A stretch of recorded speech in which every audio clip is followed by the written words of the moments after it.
Welcome to the Codexirra tutorial. My name's Jasper, and what we're going to be covering today is how to build a CRM with AI. So when you first log into your Codexirra account, this is what you're going to see. If you don't have an account, you can go to codexirra.com where you'll be able to sign up for free and use it. Now, I already have a prompt ready, so I'll paste it in here. It's nice and short.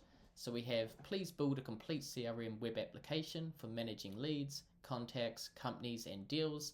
The application should feel like a modern SaaS CRM dashboard. Use a clean professional UI with a sidebar layout, dashboard cards, tables, forms, filters, search, and a detailed pages. Please build the complete front end and back end for the CRM. Now you will notice that this is very simple because that's all you need, and it also didn't mention any technology. Now the reason for that is the application uses React, Vite, Python, and Fast API to make the applications, and it's also able to containerize it in preview as well because of this. So let's go to generate. Now as you can see, it is now thinking and starting to build the application. So while it does that, I will start going through and explaining the rest of the area. So you have up here the new button, so that's if you want to start a new project. The open button if you want to open a project. The export button exports all the code in one zip file, so you can upload it and use it wherever you'd like. You've got the title here that it automatically gives it, and you can edit the title just by clicking the button here. We have our preview, develop and preview toggles here. In develop, you'll be able to use the AI assistant in Explorer and manage any code. In preview, you're able to actually see the containerized version of the application. It deploys the front end and back end and allows you to use it and see how it actually works before having to deploy it. You can also do the run build. Running the build will do a full build of the application to make sure there's no errors, no problems, and it will go through all that. If you do get any errors, it will say in the logs, and you can click the fix error button and it will fix that using AI. You then have the profile area where you can see all your profile details and also any tokens and stuff like that. Now we have the AI assistant, so this is where you talk to it to make any changes to your application. And then we have Explorer. Explorer is where all the files will be. You can also add new ones and upload assets. We then have our logs here. Logs will show everything going on in the area for your application. You then got history. So any history that it has, and then you then got GitHub as well. Now GitHub allows you to push the code to one of your GitHub repos. And as mentioned before, we have the fix errors. So if any errors pop up on this logs or on the screen, you can click the fix error and it will take that to the AI and get it to fix it. You can then adjust the height as well and hide it down here. With that, you can also adjust this part as well.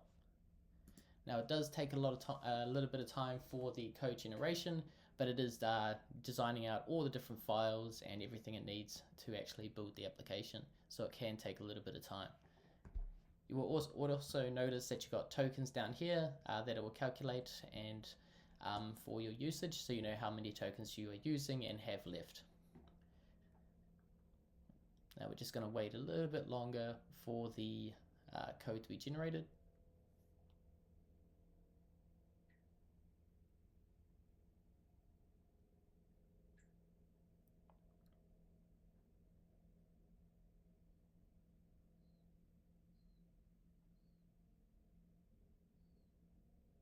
Now the first time does actually take the longest because it's developing the most. Now as you can see, it's now developed it all. If we jump into Explorer, you can see we've got our back-end files and our front-end files, everything there. So what we're going to do is we're going to go to preview, and it's going to try to launch this, and we'll see if it all goes right. If not, then we'll ask it to take a look at any issues and make sure it can actually deploy.